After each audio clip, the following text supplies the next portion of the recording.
స్వచ్ఛమైన నవ్వు రావాలంటే ఏం చేయాలి మరి? ఏం చేయాలి ఏదో అంటే మ్యాజిక్ జరగాలి. ఏం లైఫ్లో జరగాలి? డబ్బు, దాని తర్వాత ఈ ఇల్లీగల్ రిలేషన్షిప్లు, హ్మ్. టైంపాస్ మాటలు, ఈ లంగా దోస్తాన, హ్మ్. ఇవన్నీ నవ్వొచ్చేలాగా చేయరు. ఓకే. ఆనెస్ట్గా మనల్ని ఇష్టపడతారు కదా, హ్మ్. ఆనెస్ట్గా మనల్ని అన్నిటినీ రిసీవ్ చేసుకుంటారు కదా, హ్మ్. అలాంటి వ్యక్తి ఎవరైతే మన లైఫ్లోకి ఎప్పుడైతే వస్తుందో, హ్మ్. అంటే ఇప్పుడు నా లైఫ్లో ప్రాబ్లం జరిగింది కాబట్టి హ్మ్. నాకు అలాంటి వ్యక్తి వస్తే హ్మ్. ఐఎమ్ హ్యాపీ అని నాకు అనిపిస్తుంది. ఇప్పుడు నాకు ₹1,00,00,000 డబ్బు నా ముందు పెట్టినా కూడా నాకు చిరునవ్వు రాదు. హ్మ్. అన్నీ చూసి చేసి వదిలేసాను నేను. ఓకే. నేను ఎక్కడైతే నేను దెబ్బతిన్నానో హ్మ్. అక్కడ నుండి మంచి రెస్పాండ్ వస్తే హ్మ్. అప్పుడు మాత్రమే నేను సంతోషంగా ఉండగలను. ఓకే. అప్పటిదాకా ఇదంతా నటన. హ్మ్. ఓకే. ఇప్పుడు ఇంత గోల్డ్ యేసుకొని బయట తిరుగుతుంటారు గదా! ఎవరన్నా దొబ్బేస్తారని మీకు ఎటువంటి భయం ఉండదా?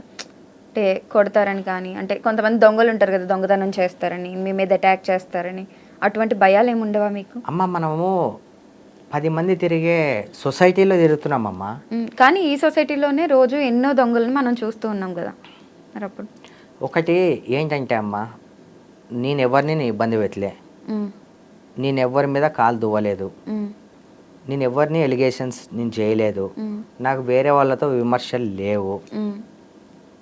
నా మీద నాకు కాన్ఫిడెంట్. నేను ఏ తప్పు చేయకపోయినా నన్ను అటాక్ చేస్తారేమో, హ్మ్. చేసినా కూడా వాళ్ళని ఎదుర్కోగలను అనేది నాకు కాన్ఫిడెంట్. హ్మ్. నేను నన్ను నమ్ముతా. హ్మ్. ఇందాకే చెప్పాను కదా, ఒకటి మన మీద మనకే నమ్మకం లేకపోతే హ్మ్. మనం ఏ ఇన్ని ఇన్ని ఫేస్ చేసుకుంటూ వచ్చా, హ్మ్. ఈ స్థాయిలో ఉన్నా, హ్మ్. ఇంకా మనల్ని ఎవరు నమ్ముతారు? హ్మ్. కనీసం మనకు ఏ మామగాడు రాడు, హ్మ్. ఏ పిన్ని రాడు, ఏ పక్కన పోరి రాదు, హ్మ్. ఎవ్వరు కూడా మన ఎంబర్ రారు. సరే ఈరోజు నీ 20 మందిని వేసుకొని వస్తాం మీ ఛానల్ దగ్గరికి, రేపు పొద్దున ఇన్సిడెంట్ అవుతుంది, హ్మ్. అందరు ఉంటారా నాయనగా? ఎవ్వరు ఉంటారు, నేను ఒక్కనే ఉంటా. హ్మ్. అందుకని ఎవరిని జనాల్ని తిప్పుకోవడము, హ్మ్. జనాల్ని ఎంబర్ రాయడము, ఏదైతే అది కానీ అని వెళ్తాను ఇంట్లోంచి. హ్మ్. ఆ దేవుడు, ఆ పైన దేవుడు ఉన్నాడు, హ్మ్. దేవుడు నా ఎంబర్ ఉన్నాడు, హ్మ్. నేను మంచి పనే చేసిన, హ్మ్. అందుకు నాకు మంచే జరుగుతుంది హ్మ్. అని ఇదే ఉద్దేశం. మనం థింక్ పాజిటివ్. ఎవరైనా హ్మ్. మనం ఎంత పాజిటివ్గా అయితే ఆలోచిస్తామో, ఎంత పాజిటివ్ మైండ్తో బయటికి వెళ్తామో, హ్మ్. అంతే పాజిటివ్గా మళ్ళీ మనం రిటర్న్ అవుతాం. ఓకే. ఇక్కడ ఒక్క భయం మనకు కలిగిందా, హ్మ్. ఇక నెగిటివ్ ఎప్పుడైనా వచ్చిందా, హ్మ్. మనకు నెగిటివే జరుగుతుంది. ఓకే. నేను ఎక్కువ పాజిటివ్గా ఉంటా. హ్మ్. మీరు ఎప్పుడైనా జైలుకెళ్లారా?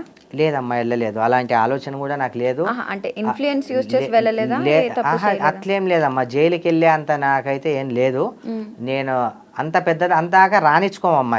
ఇన్ఫ్లుయెన్సే కావచ్చు, హ్మ్. మన మంచితనమే కావచ్చు, హ్మ్. లేకపోతే మనం మాట్లాడే పద్ధతి వాళ్ళకి నచ్చడం వల్ల కావచ్చు, హ్మ్. అందాకైతే తీసుకెళ్ళే తల్లి నన్నైతే. ఓకే. నా లైఫ్లో నేను ఇక నా 2 జాగాల్లోకి వెళ్ళొద్దు ఎవరైనా సరే. హ్మ్. ఒకటి జైలుకు, 2 హాస్పిటల్కి. హ్మ్. జైలుకి వెళితే వేస్ట్, లైఫ్ అంతా బర్వాదు. హ్మ్. ఇక అక్కడికి వెళ్ళి, ఈ హాస్పిటల్కి వెళ్తే హ్మ్. తిరిగి వస్తామో లేదో తెలియదు. హ్మ్. నేను ఒకటే దేవుని కోరుకుంటా, దేవుడా నాకు ఇచ్చే సావు కూడా ఎలా వేయాలంటే 10 మందికి ఉపయోగపడేలాగా ఇయ్యని చెప్తా. హ్మ్. నేను ఆల్రెడీ రాసేసి ఇచ్చేసా కూడా. నేను చనిపోయిన వెంటనే ఆర్గన్ డొనేషన్. అన్నీ అవి కూడా మా ఇంట్లో అందరూ. హ్మ్.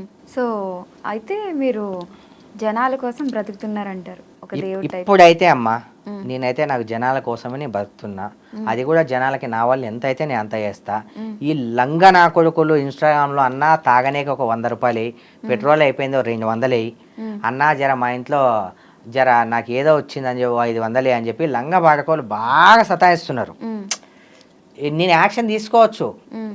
నా దగ్గర అన్ని పవర్స్ ఉన్నాయి. హ్మ్. ఇప్పుడు ఏంటంటే, ఇప్పుడు మనం ఒక మంచి పేరుతో ఉన్నాం కాబట్టి హ్మ్. ఎవరో ఒకరు మనల్ని గెలుపుతుంటారు ఏదో ఒక పరంగా. హ్మ్. ఎందుకు వాళ్ళ మీద ఫోకస్ చేసి వాళ్ళని హైలైట్ చేయడం అని సైలెంట్గా ఉన్నా. ఓకే. ఎందుకు అలా చేస్తారో నాకైతే అర్థం కావట్లేదు. ఓకే. మొన్న ఒకటి చూశాను, నేను మాట్లాడే కంటెంట్ వేరు, హ్మ్. వాడు పెట్టింది కామెంట్ వేరు. హ్మ్. వేరే వాడు ఎవరో అరే చాలా గలీజ్గా, అరే చాలా గలీజ్ వర్డ్ యూజ్ చేసి, అరే అన్న ఏం మాట్లాడుతున్నావు, నువ్వేం పెడుతున్నావు కంటెంట్ అని చెప్పి వాళ్ళే హ్మ్. రిప్లై ఇచ్చేశారు. ఓకే. మన పని మనం చేసుకుంటూ వెళ్ళిపోవాలి. హ్మ్. సమాధానాలను మనకు నచ్చిన వాళ్ళు ఎంత, మనల్ని ఇష్టపడేటోళ్ళు ఉన్నారు, హ్మ్. మనల్ని ద్వేషించేటోళ్ళు ఉన్నారు. అందరికన్నా ఎక్కువ పైన దేవుని అండ మనకుంది. హ్మ్. ఆయన అండ ఉన్నోడు ఎప్పుడూ ఓడిపోడు. ఓకే. నేను ఆయన్నే నమ్ముతా, మనిషిని నమ్మను నేను. ఓకే. మీరు కర్నూలులో మీకు రిలేటివ్స్ కానీ ఎవరైనా ఉన్నారా? ఉన్నారు, చాలా మంది ఉన్నారు. ఓకే. చాలా. వాళ్ళేనా పాలాభిషేకాలు అవి చేసింది మీ బర్త్డేకి? అది నాగర్ కర్నూలు, ఇక్కడ నాగర్ కర్నూలు. కర్నూలు మీరు చెప్పేది వేరు. ఆహాహా. ఈ నాగర్ కర్నూలు ఈ డిస్ట్రిక్ట్ మన తెలంగాణ కిందకే వస్తుంది అనుకుంటా, నాగర్ కర్నూలు. నాకు చేసింది తెలంగాణ వాళ్ళు. తెలంగాణలో వేస్తారు, సిరిసిల్లలో వేస్తారు, బెంగళూరులో వేస్తారు, తమిళనాడులో వేస్తారు. ఎందుకోసం ఇవి చేస్తారంటే అక్కడ నుండి అక్కడ జరిగిన ట్రీట్మెంట్స్ కూడా కొన్ని ఇక్కడ మన హైదరాబాద్లో ఉన్నాయి. ఒక క్యాన్సర్ హాస్పిటల్ కావచ్చు, ఒక నిమ్స్లో కావచ్చు. అంటే వాళ్ళకు దగ్గర ఉండి సరే నా ఖర్చులు పెట్టుకుని అది 5,000 కావచ్చు, 10,000 కావచ్చు. ఇప్పుడు లంచం లేనిది మంచం ఎక్కరన్నట్టు ప్రతి జాగాలో లంచం. గవర్నమెంట్ హాస్పిటల్లో నేను మొన్న రేవంత్ రెడ్డి గారికి కూడా విన్నపించుకున్నా నేను, సార్ మీరు ఎక్కడెక్కడో తిరుగుతున్నారు సార్, ఫస్ట్ మీరు గవర్నమెంట్ హాస్పిటల్ని సర్వే చేయండి సార్ ప్లీజ్ దయచేసి అని చెప్పా. ఎందుకంటే గవర్నమెంట్ హాస్పిటల్లో కరెక్ట్ ట్రీట్మెంట్ జరగట్లేదు, ఎవరిని పట్టించుకోవట్లేదు. అక్కడ స్ట్రెచ్చర్ తీసుకోవాలంటే 100 ఇవ్వాలి, గేట్ పాస్ తీసుకోవాలంటే 100 ఇవ్వాలి, నర్సును లోపలి పంపి అని అడగాలంటే 100 ఇవ్వాలి. మొత్తం లంచం లంచం లంచం ఇదే జరుగుతుంది. పైనుంచి డాక్టర్ని కలవాలంటే 2 గంటలు టైం పడుతుంది. అప్పటిదాకా వాడు సస్తాడో సావాడో చచ్చిపోవచ్చు కూడా. అప్పటిదాకా నా కళ్ళ ముందు ఇలాంటి ఇన్సిడెంట్ జరిగింది. ఏ డాక్టరు కరెక్ట్ వర్క్ చేయట్లేదు. దయచేసి ఇప్పుడు గవర్నమెంట్ జాబ్ చేస్తున్నారు మీరు, మీకు ఎక్కడి నుంచి వస్తుంది శాలరీ? కామన్ పీపుల్ దగ్గర నుంచే మీ శాలరీ తీసుకుంటున్నారు. ఈవెన్ సీఎం రేవంత్ రెడ్డి గారు అయినా సరే కామన్ పీపుల్ దగ్గర నుంచే మీకు శాలరీ వస్తుంది. అలాంటి కామన్ పీపుల్ బెడ్లు లేక ఎక్కడ ఉమ్మిన జాగాలో పండుకొని అతను ట్రీట్మెంట్ అందక ఇంత చనిపోతుంటే మీరు కనీసం దయచేసి మీరు గవర్నమెంట్ హాస్పిటల్స్ కావచ్చు, గవర్నమెంట్ స్కూల్స్ కావచ్చు, దయచేసి ఇవి సర్వే చేయండి సార్. అక్కడ అసలు వస్తువులు అస్సలు లేవు సార్. నేను వెళ్ళాను, చాలాసార్లు వెళ్ళాను సార్. అక్కడ లంచం ఉన్నా కూడా ట్రీట్మెంట్ లేదు సార్. అలా చాలామంది చనిపోతున్నారు. దయచేసి రేవంత్ రెడ్డి గారు అండ్ ఏపీలో సీఎం గారు, డిప్యూటీ సీఎం పవన్ అన్న గారు, దయచేసి మీరు ఏదైనా చేయాలనుకుంటే ఫస్ట్ ఈ రెండింటి మీద ఫోకస్ పెట్టండి, స్కూల్స్ అండ్ హాస్పిటల్స్. మన దేశం చాలా బాగుపడుతుంది, 4 ఎక్కువ రోజులు బతుకుతారు.